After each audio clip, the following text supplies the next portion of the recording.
everyone to the Year 5 PWN Policy Fellowship webinar. Just so that you know a little bit about me, my name is Allie Watson. I am the If, When, How HIV Reproductive Justice Policy Fellow at PWN, and with that, I get the pleasure of hosting the Policy Fellowship. And just a little bit about PWN. So we at PWN feel that it's really critical to push back and be vocal and be heard in crafting policies that are going to impact women and transgender and gender nonconforming folks' lives. And this is true in all aspects of policy decision making. So an urgent part of our response is to build a policy bench of folks who are most impacted by the policies to also be the ones making and influencing those policies. So with the Policy Fellowship, the whole purpose of it is to teach the policy fellows how to hold policymakers accountable so that they ensure that they're addressing issues in a way that's really grounded in human rights, racial justice, gender justice, and reproductive justice. And it's really a priority for us at PWN that women and transgender and gender nonconforming folks living with HIV are a really meaningful part of the solutions that we're crafting. So just a little bit more about Positive Women's Network for those who don't know. It is the only national organization in the United States led by and for women and women of trans experience living with HIV. We were founded back in 2008 by 28 diverse women living with HIV, including women of trans experience. And today we've grown to be over 3,000 members nationwide with chapters all over in Colorado, Louisiana, New York, Pennsylvania, South Carolina, and Texas. And then we have state leads in another 12 states. And our mission, which this is really what the Policy Fellowship feeds into, is to prepare and involve women living with HIV in all of our diversity in all levels of policy and decision making. All right, so today we're going to kind of go through an overview of what the Policy Fellowship is, who should apply to it, some different tips and tricks about the application process, as well as kind of what you'll get out of the Policy Fellowship if you do decide to apply and become a fellow. So just a little overview.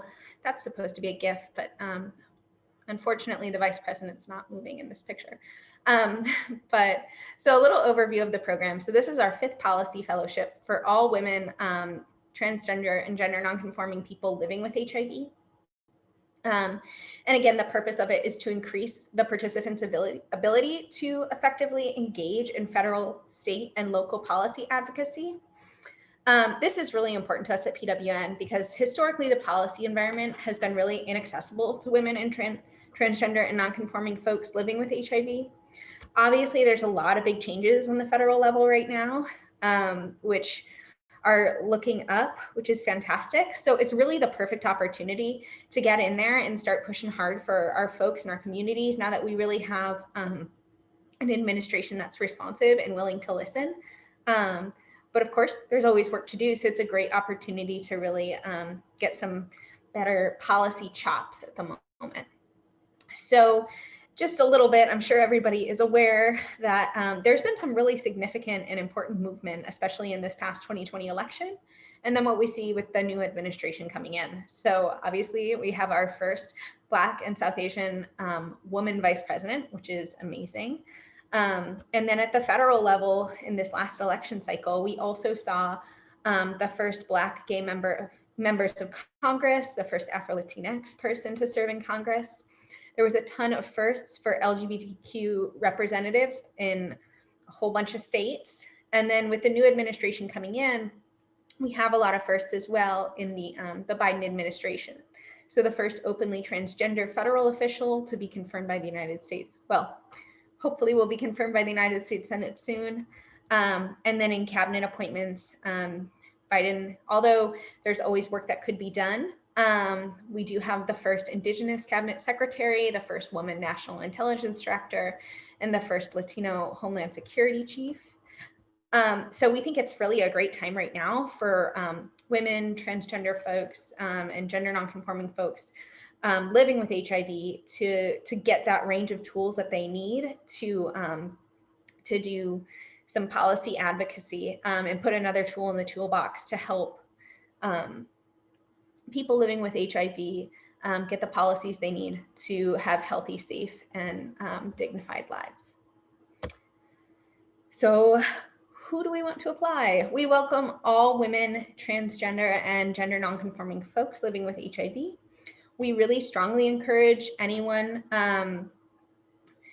who historically haven't had a seat at the policy table to apply. So if you're young, you're Black, Latinx, an immigrant, LGBTQ, trans, gender nonconforming, low income, reside in the South, we really strongly encourage you to apply. We really would like to help those folks get all these tools in their toolbox so that they can go advocate for the policies they need. And then also, number one is probably you have to have a strong desire to affect meaningful change in the lives of other women and transgender and gender nonconforming folks living with HIV. So what do you get out of this? So we do a series of web-based trainings tailored to develop your policy expertise. The fellows will also have coaching and mentoring opportunities to support their advocacy goals. And that's going to be from former fellows who are already out there in the field doing the work. And that'll be great because they've been in your shoes before, and now they're going to be able to coach and mentor you to help you hone your policy chops. Also, there'll be the opportunity to engage with groups that are already there influencing policy on the ground now. Just as a reminder, I forgot to mention this and didn't put it on the slides, but all of this will be virtual. So you won't be expected to travel and attend anything in person right now. We understand that there is, the COVID pandemic going on. So everything that we're talking about here can be done virtually. But this will also give you some access to policy experts. We'll have them come in and talk to you about different things and different tools during those web-based trainings and in other facets as well. You're also going to have the opportunity to learn and apply really important policy skills like writing, researching, organizing. These skills are really indispensable for people wanting to influence policy, and they're also marketable professional skills, which is really great. And then also those folks who graduate successfully will receive a certificate of completion at the end of the program. It's also another thing in terms of professional development that you can put on your resume that you completed this program. So it's good in that way as well. Okay, now a little bit about the different content of the fellowship. So over the course of the fellowship, participants are going to do 13 policy advocacy webinars. And those will go over from the very policy and government 101, the structure of the state and federal government systems, understanding how policy is developed and implemented. It'll go into reading, analyzing, and responding to different things that come out of the government. So bills, laws, administrative rules, things like that. We'll also deepen your understanding of strategies to affect policy change, including grassroots advocacy, coalition building, and then how we can build and maintain relationships with lawmakers and other stakeholders who influence the policy process. And then kind of going through all of this, we'll also learn key frameworks for advocacy, which will include reproductive justice, racial justice, gender justice, and economic justice. So a little bit about the structure of the program. It's a year-long commitment. And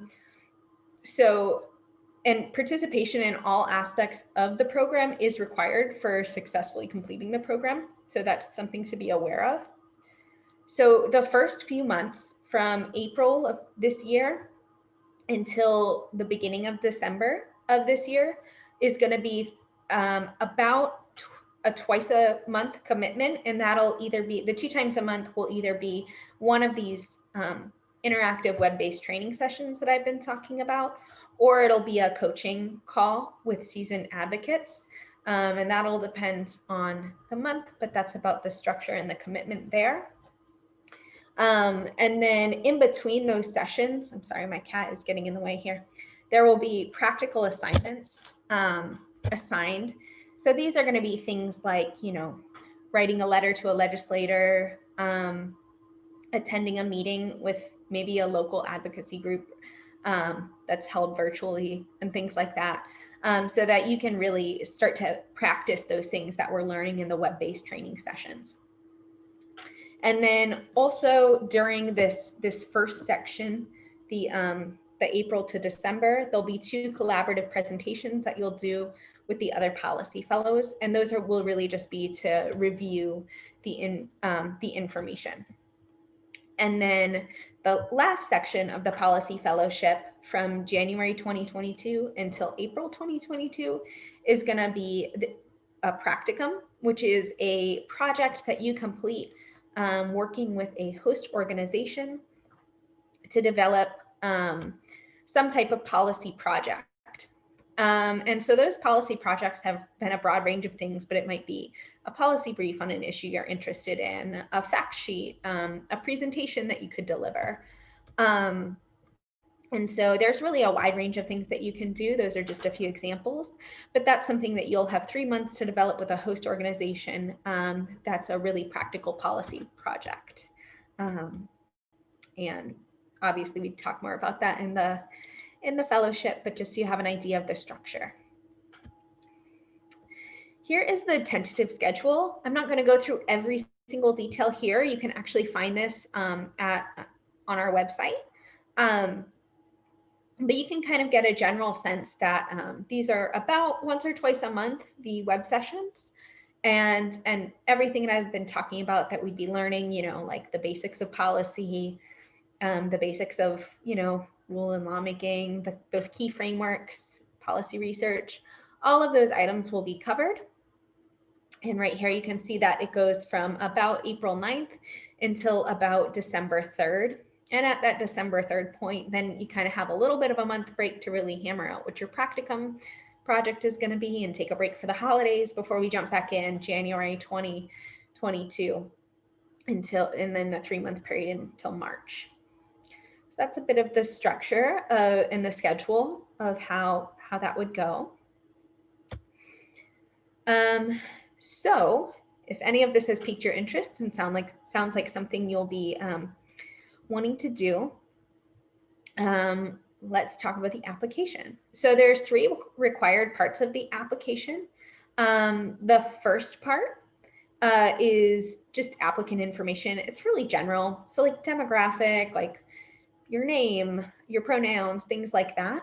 All of that will be kept confidential, just so you know. And then civic and community, the second section of the online application is going to be civic and community engagement. So this is asking basically what you're involved with already in your community and what policy work you've done before. So maybe you've contacted a congressperson, or you at least know who your congressperson is, or you vote. Those are some of the basic topics that are going to be covered there. And so that's basic information. And then it'll be short personal statements. So this will be an opportunity for you to share something about who you are and show why you're interested in applying, show off your writing skills a little bit. And we'll talk a little bit more about the personal statements in a second if you're confused about what that is. We also encourage but don't require 2 additional things, a resume and a video statement. So the video statement is just responding to a short prompt via video. We have instructions about how to upload that. It's 3 minutes or less. And basically, I think the prompt this time is an important to ask you to discuss an important quality of an advocate and how you advocate for yourself and your community. So it's just kind of, you can talk about that for a few minutes just to give us a sense of who you are and what matters to you. And it's always nice to put a face to the application and a voice. So, and then how do you get to the application? So if you receive the email with this information in it, there should be a link in there to the actual application. So you can always go back there to find this. So I think the third thing I have on there, I'm going in reverse order, I suppose, is PWN email blasts. So if you get those already, there'll definitely be some more coming out. If not, you can always go to our website and sign up for our email blasts, and then you'll get these reminders about the application as it comes closer. But if you're not part of those, or you can't find it or whatever, you can always go to pwn-usa.org, and you'll see that banner that changes on the main part of the website. The fellowship is actually on there. I think it's the fourth thing on the banner. If you just tab over 4 times, that's an easy way to click on it and find it. Or you can go to pwn-usa.org, click on training tab on the top, and then you can scroll down to learn about the policy fellowship. And if anybody has questions, I have my email at the end here. So if any of that is unclear, you can always just email me and I'll walk you through it too. So this is a little bit more about those video and resume instructions. So as I said, the video is 3 minutes or less, responding to the question about an aspect of advocacy that's important to you and how you advocate for yourself and your community. And then you can either upload that to, any storage or file sharing program that gives you a shareable link. That could be something like Dropbox or Google Drive if you're familiar with those. You could also put it up on YouTube. All of these allow you to create a free account. And again, if you have any trouble with that, feel free to contact me. I'm more than happy to work through that with you. And then there's also more detailed instructions in the online application for doing the video. And then a resume, again, these two are not required, but they're strongly encouraged to submit a copy of your current resume. You can either do it as an email attachment in a Word or a PDF document to Allie with an IE at pwn-usa.org. And you just, include in the subject line your first and last name and the date you submitted the rest of your application. And that's how you can get that to me. So just a couple of application tips while you're filling this out. You can go to pwn-usa.org for the application instructions and program information. I would really suggest to download this or print it out, the instructions, so that you can have them available to you as you fill out the online application. Downloading could help so that you don't have to go back and forth between the screens, and then you have the instructions right there as you apply, just so you don't have to keep tabbing over. And then in terms of the personal statement, so there's 4 separate questions in the personal statement section. I'd really suggest typing those out in a Word document and then copying and pasting your responses into the online form. And again, I'd really take time to answer these 4-part personal statement questions thoughtfully. These really demonstrate not only your writing skills, but your interest and in participating. They really give us a sense of what interests you, why you want to do this. And it's a great way for us to understand why you're coming to the policy fellowship a little bit more. Also, I'd suggest making sure you have a secure internet connection when you're pasting in your personal statement responses, and plan to complete the entire application in one sitting. And that's just because it doesn't allow you to save. So you don't want to get to the very bottom and have everything filled out and then all of a sudden not be able to complete the rest of the application. So with that, I'm going to hand it over to our past PWN policy fellows. We have Tiami Luckett here, she, her, and I will let Tiami go. Let me stop my screen share. Thank you so much, Allie. Hello, everybody. I'm Tiami Luckett, PWN Communications and Training Assistant. She, her, hers in Little Rock, Arkansas. And I went through the fellowship the very first year that it came out. And so one thing that the reason why I wanted to be a part of the fellowship is because we were under this new administration, and there were policies that were coming in on the first day. So basically 4 years ago, yesterday, Trump was already targeting people like myself, a woman of trans experience. And so I really didn't have like much interest in politics until I realized like how these policies were affecting my livelihood, right? And so I needed to know like the process, and I needed to know how I could talk to legislators. I had gone to several other things like AIDS Watch, but it didn't quite click because I wasn't in that space, like in the environment to where I really felt like I was targeted, simply for being a woman of trans experience until the past administration. And so it became really important that I learned the process, the procedures, the terminology, um, and how to actually testify on my behalf in a way that would be receptive, and very thoughtfully, very carefully thought out, right? So one of the things that I was able to do, like for my practica project, was to create a social media toolkit, not just for people of trans experience, but for like the entire communities, right? Because there is such intersection with like my identity. And so the ACA was under attack. And I mean, it was like, what can we do? What can we do? So we created talking points. When you're calling your senators and your congressmen, we created talking points for when you're actually going to visit. We let you know when they were not going to be in the office, when they were at home, and what you could do while they were at home, and how you can actually like frame your message, right? Because sometimes like it's not what we're saying, it's how we're saying it, right? And so I had to learn how to frame messaging, and a lot of that, especially when it came to politics, a lot of that came through the policy fellowship.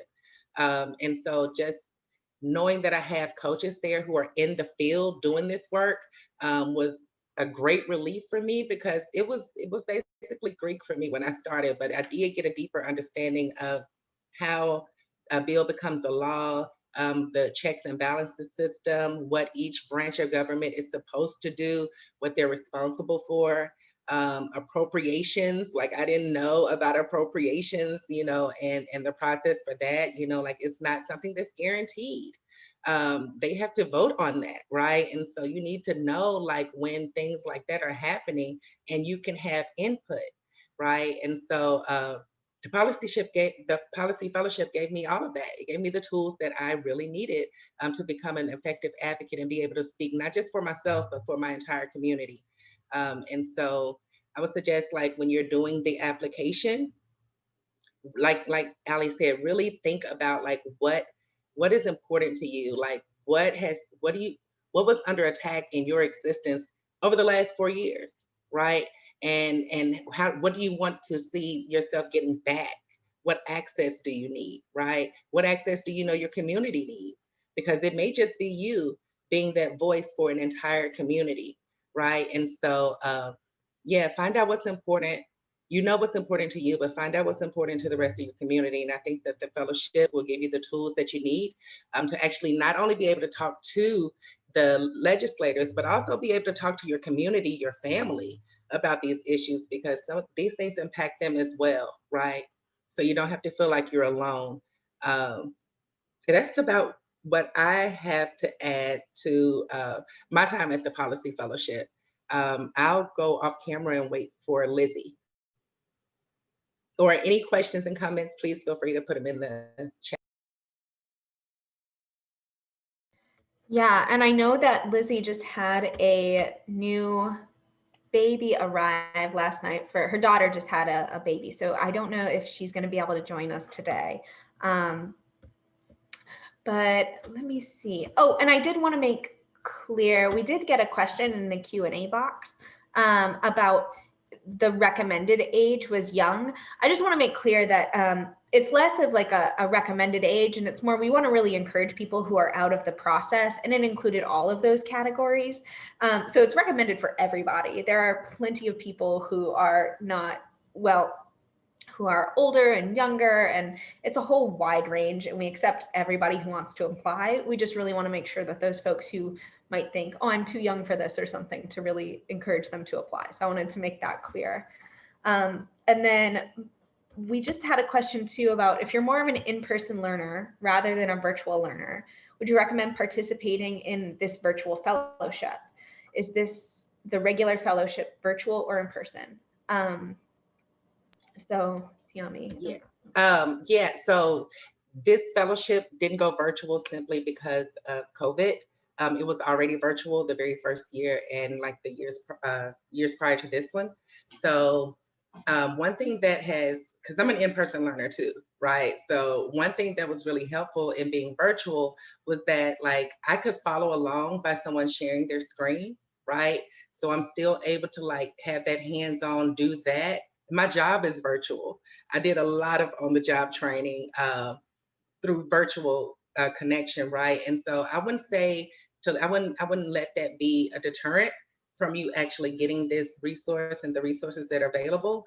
I would say that you just may have to think about doing things differently and actually be vocal about what's not coming across to you. And you have coaches and mentors there to actually give you that one-on-one time. Because although the fellowship is like a year, it's not a lot of time that is being asked of you, like each week, each 2 weeks, each month, right? So you have time to actually like get the information, get it processed, and be able to spit it back out. Um, so yeah, don't think that you won't get it, because I did, and I know that I need to be right there. Wait, doesn't make sense. How am I doing this? And then someone over my shoulder, right? But I really felt like I had that, even though it was virtual.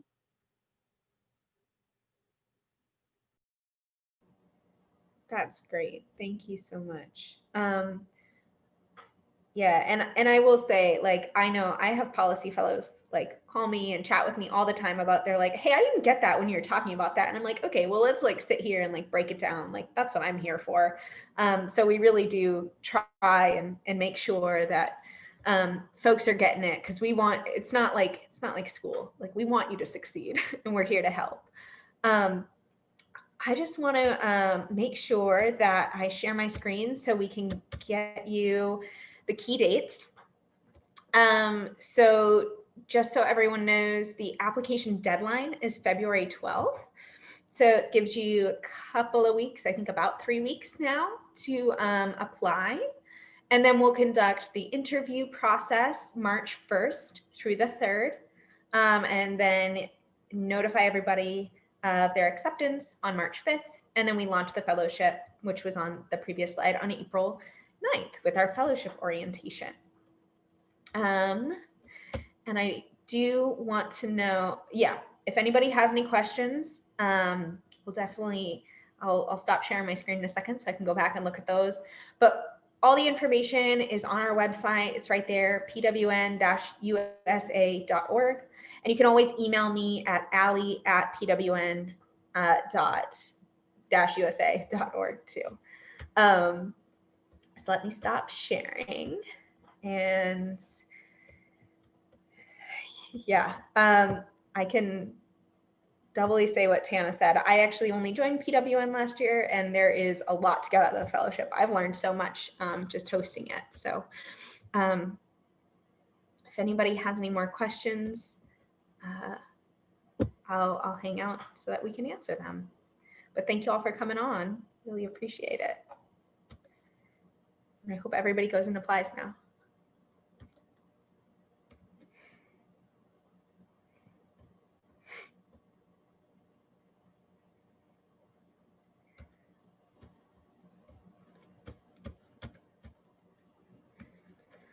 All right. With that, looks like we're done on questions. Feel free to email me, and I hope everyone has a great day. Bye. Thank you.